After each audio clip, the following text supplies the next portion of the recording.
This is the IELTS listening test. You will hear a number of different recordings and you will have to answer questions on what you hear. Part 1. You will hear a woman called Jan phoning a man about their local conservation group. First, you have some time to look at questions 1 to 5.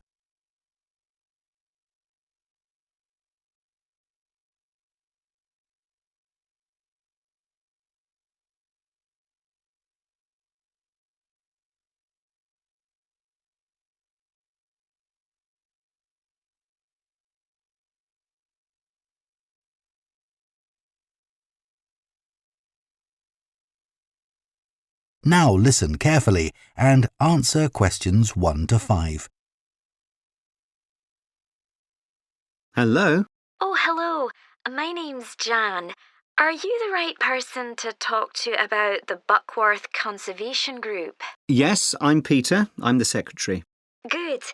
I've just moved to this area and I'm interested in getting involved. I was in a similar group where I used to live. Could you tell me something about your activities, please? Of course. Well, we have a mixture of regular activities and special events. One of the regular ones is trying to keep the beach free of litter. A few of us spend a couple of hours a month on it, and it's awful how much there is to clear. I wish people would be more responsible and take it home with them. I totally agree. I'd be happy to help with that. Is it okay to take dogs? I'm afraid not, as they're banned from the beach itself. You can take them along the cliffs, though, and children are welcome. Right. We also manage a nature reserve, and there's a lot to do there all year round. For example, because it's a popular place to visit, we spend a lot of time looking after the paths and making sure they're in good condition for walking. I could certainly help with that. Good. And we have a programme of creating new habitats there. We've just finished making and installing nesting boxes for birds to use, and next we're going to work on encouraging insects. They're important for the biodiversity of the reserve. They certainly are. Oh, and we're also running a project to identify the different species of butterflies that visit the reserve. You might be interested in taking part in that. Sure. I was involved in something similar where I used to live, counting all the species of moths. I'd enjoy that. Another job we're doing at the reserve is replacing the wall on the southern side, between the parking area and our woodshed. It was badly damaged in a storm last month. Okay. Before you hear the rest of the conversation, you have some time to look at questions 6 to 10.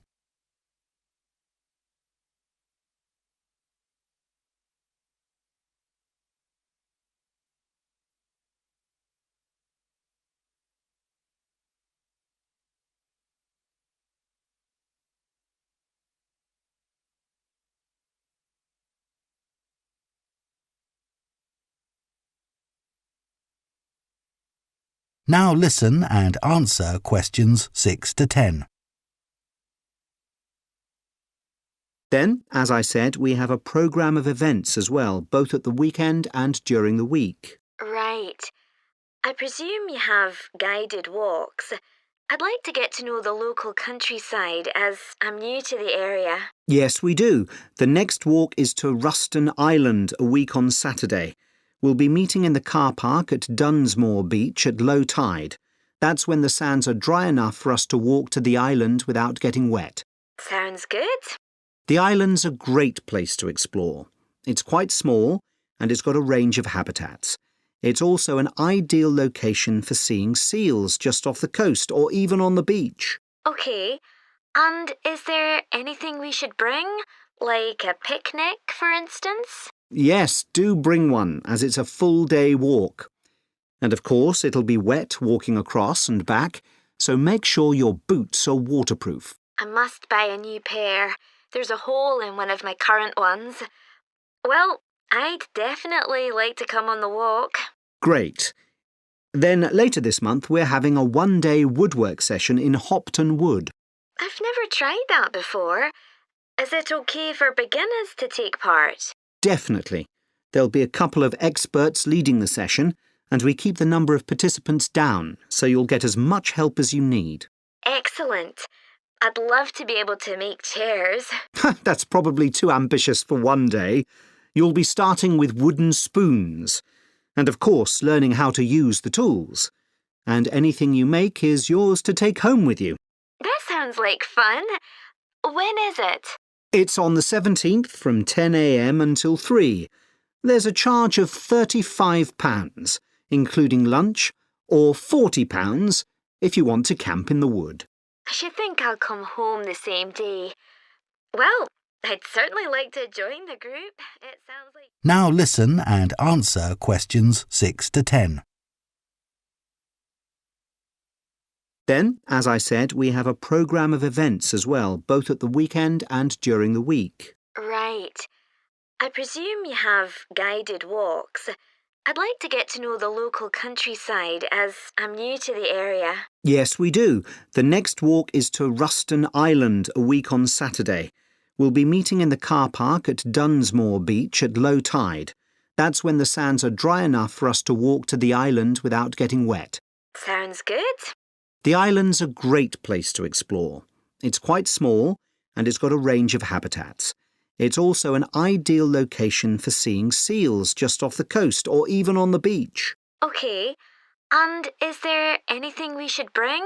Like a picnic, for instance? Yes, do bring one, as it's a full-day walk. And of course, it'll be wet walking across and back, so make sure your boots are waterproof. I must buy a new pair. There's a hole in one of my current ones. Well, I'd definitely like to come on the walk. Great. Then later this month, we're having a one-day woodwork session in Hopton Wood. I've never tried that before.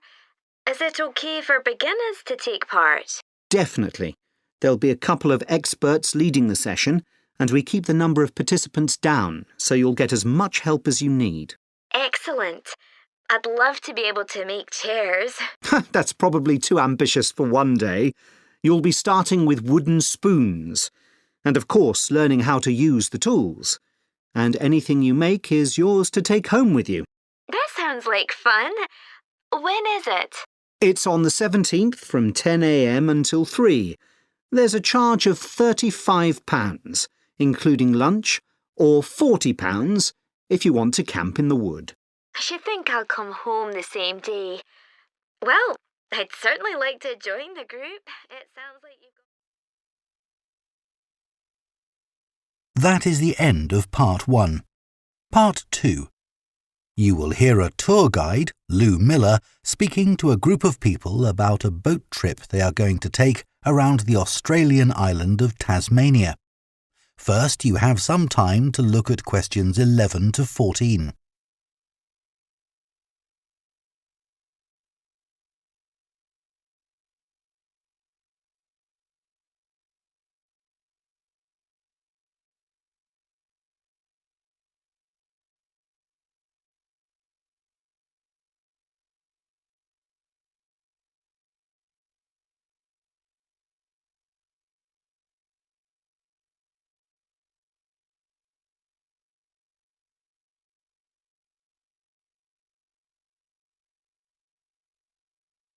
Now listen carefully and answer questions 11 to 14.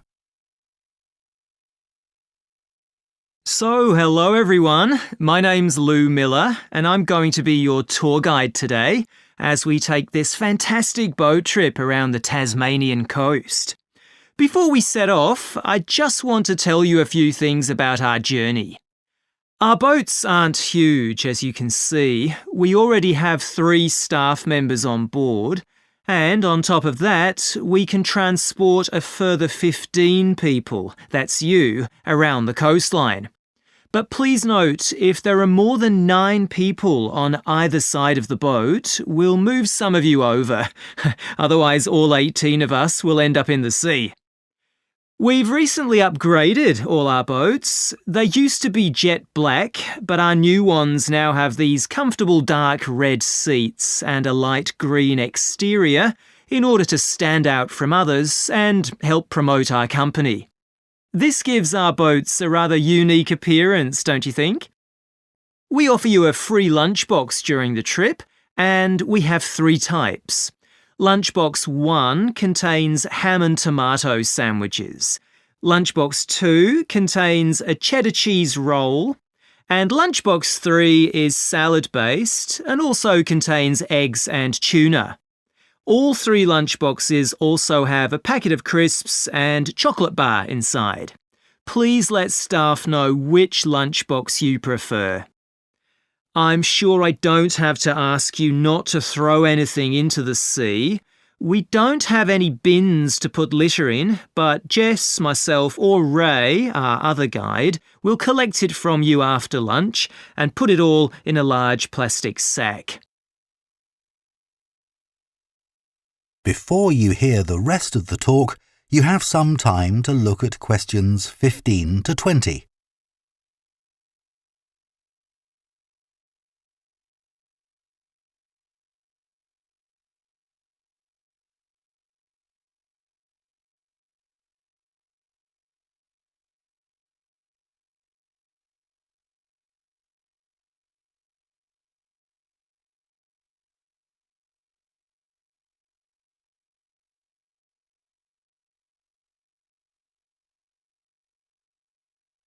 Now listen and answer questions 15 to 20. The engine on the boat makes quite a lot of noise, so before we head off, let me tell you a few things about what you're going to see.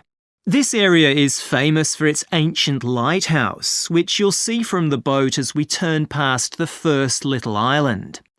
It was built in 1838 to protect sailors, as a number of shipwrecks had led to significant loss of life. The construction itself was complicated, as some of the original drawings kept by the local council show. It sits right on top of the cliffs in a very isolated spot. In the 19th century, there were many jobs there, such as polishing the brass lamps, chopping firewood, and cleaning windows that kept lighthouse keepers busy. These workers were mainly prison convicts until the middle of that century, when ordinary families willing to live in such circumstances took over. Some of you have asked me what creatures we can expect to see. I know everyone loves the penguins, but they're very shy and unfortunately tend to hide from passing boats. But you might see birds in the distance, such as sea eagles, flying around the cliff edges where they nest. When we get to the rocky area inhabited by fur seals, we'll stop and watch them swimming around the coast. They're inquisitive creatures, so don't be surprised if one pops up right in front of you. Their predators, orca whales, hunt along the coastline too, but spotting one of these is rare. Dolphins, on the other hand, can sometimes approach on their own or in groups as they ride the waves beside us. Lastly, I want to mention the caves. Tasmania is famous for its caves, and the ones we'll pass by are so amazing that people are lost for words when they see them. They can only be approached by sea, but if you feel that you want to see more than we're able to show you, then you can take a kayak into the area on another day, and one of our staff will give you more information on that. What we'll do is to go through a narrow channel past some incredible rock formations, and from there we'll be able to see the openings to the caves, and at that point we'll talk to you about what lies beyond. That is the end of Part 2. Part 3. You will hear 2 veterinary science students called Diana and Tim discussing their work placements and their course modules. First, you have some time to look at questions 21 to 26.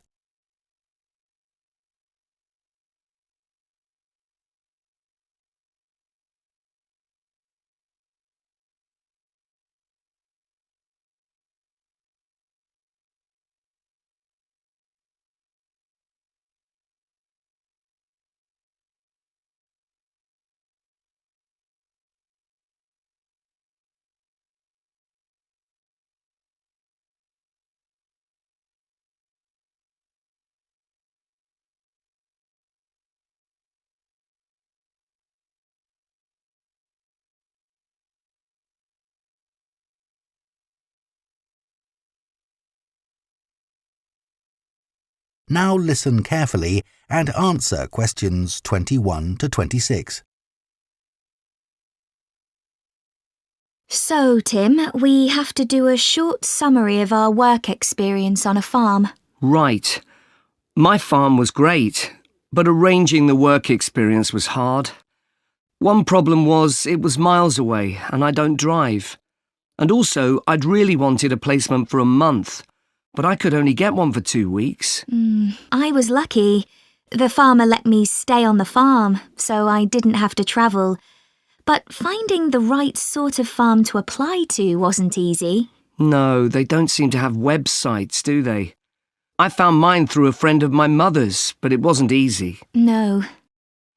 My farm was mostly livestock, especially sheep. I really enjoyed helping out with them.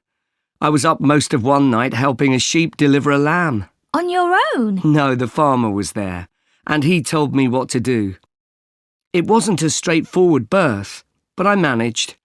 It was a great feeling to see the lamb stagger to its feet and start feeding almost straight away, and to know that it was okay. Then another time, a lamb had broken its leg, and they got the vet in to set it, and he talked me through what he was doing. That was really useful. Yes, my farm had sheep too. The farm was in a valley and they had a lowland breed called Suffolks, although the farmer said they'd had other breeds in the past. So were they bred for their meat? Mostly, yes. They're quite big and solid. My farm was up in the hills, and they had a different breed of sheep. They were Cheviots. Oh, I heard their wool's really sought after. Yes, it's very hard wearing, and they use it for carpets. Right. I was interested in the amount of supplements they add to animals' feed nowadays. Like, even the chickens got extra vitamins and electrolytes in their feed. Yes, I found that too. And they're not cheap. But my farmer said some are overpriced for what they are, and he didn't give them as a matter of routine, just at times when the chickens seemed to particularly require them. Yes, mine said the same. He said certain breeds of chickens might need more supplements than the others, but the cheap and expensive ones are all basically the same. So, did your farm have any other livestock, Diana? Yes, dairy cows. I made a really embarrassing mistake when I was working in the milk shed. Some cows had been treated with antibiotics, so their milk wasn't suitable for human consumption, and it had to be put in a separate container.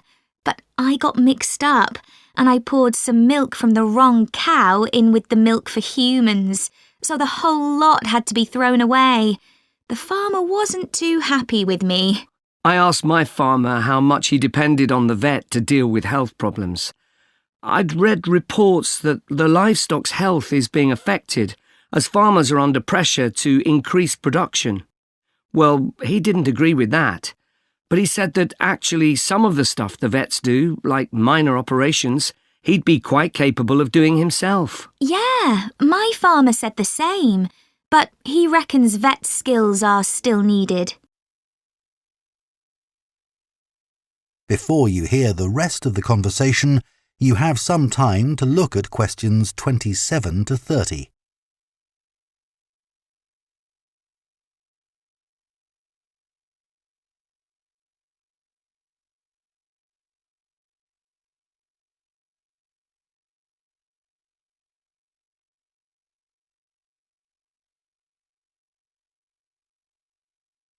Now listen and answer questions 27 to 30. Now we've got to give a bit of feedback about last term's modules. Just short comments, apparently. Shall we do that now? OK, so medical terminology. Well, my heart sank when I saw that, especially right at the beginning of the course, and I did struggle with it. I thought it'd be hard, but actually I found it all quite straightforward. What did you think about diet and nutrition? OK, I suppose. Do you remember what they told us about pet food and the fact that there's such limited checking into whether or not it's contaminated? I mean, in comparison with the checks on food for humans, I thought that was terrible. I think the module that really impressed me was the animal disease one, when we looked at domesticated animals in different parts of the world, like camels and water buffalo and alpaca. The economies of so many countries depend on these, but scientists don't know much about the diseases that affect them. Yes. I thought they'd know a lot about ways of controlling and eradicating those diseases, but that's not the case at all. I loved the wildlife medication unit. Things like helping birds that have been caught in oil spills. That's something I hadn't thought about before. Yeah, I thought I might write my dissertation on something connected with that. Right. So, actually, I was thinking something along the same lines.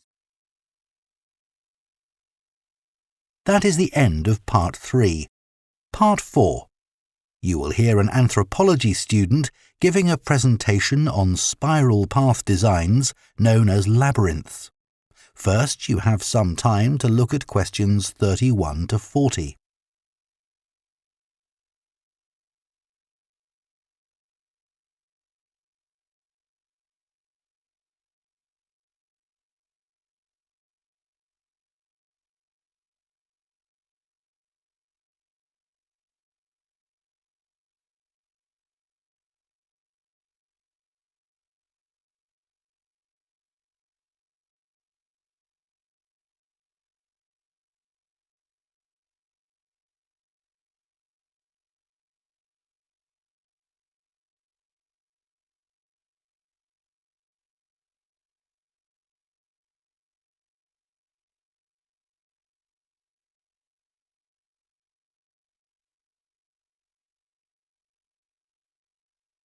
Now listen carefully and answer questions 31 to 40. Labyrinths have existed for well over 4,000 years. Labyrinths and labyrinthine symbols have been found in regions as diverse as modern-day Turkey, Ireland, Greece and India. There are various designs of labyrinth, but what they all have in common is a winding spiral path which leads to a central area. There is one starting point at the entrance, and the goal is to reach the central area. Finding your way through a labyrinth involves many twists and turns, but it's not possible to get lost, as there is only one single path. In modern times, the word labyrinth has taken on a different meaning and is often used as a synonym for a maze. A maze is quite different, as it is a kind of puzzle with an intricate network of paths. Mazes became fashionable in the 15th and 16th centuries in Europe and can still be found in the gardens of great houses and palaces. The paths are usually surrounded by thick, high hedges so that it's not possible to see over them. Entering a maze usually involves getting lost a few times before using logic to work out the pattern and find your way to the centre, and then out again. There are lots of dead ends and paths which lead you back to where you started. The word maze is believed to come from a Scandinavian word for a state of confusion. This is where the word amazing comes from. Labyrinths, on the other hand, have a very different function. Although people now often refer to things they find complicated as labyrinths, this is not how they were seen in the past. The winding spiral of the labyrinth has been used for centuries as a metaphor for life's journey. It served as a spiritual reminder that there is purpose and meaning to our lives, and helped to give people a sense of direction. Labyrinths are thought to encourage a feeling of calm, and have been used as a meditation and prayer tool in many cultures over many centuries.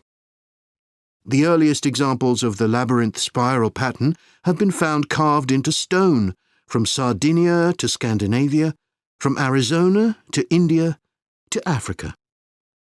In Europe, these spiral carvings date from the late Bronze Age.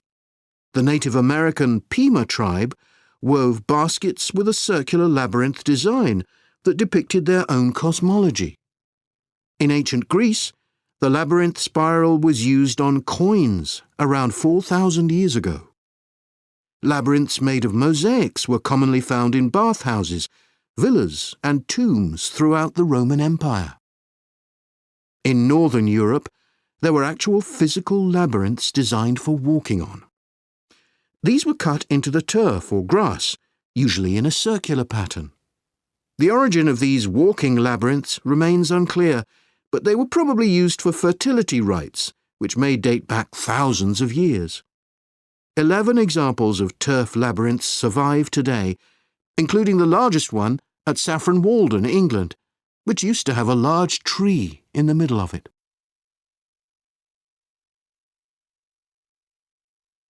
More recently, labyrinths have experienced something of a revival. Some believe that walking a labyrinth promotes healing and mindfulness, and there are those who believe in its emotional and physical benefits, which include slower breathing and a restored sense of balance and perspective. This idea has become so popular that labyrinths have been laid into the floors of spas, wellness centres, and even prisons in recent years.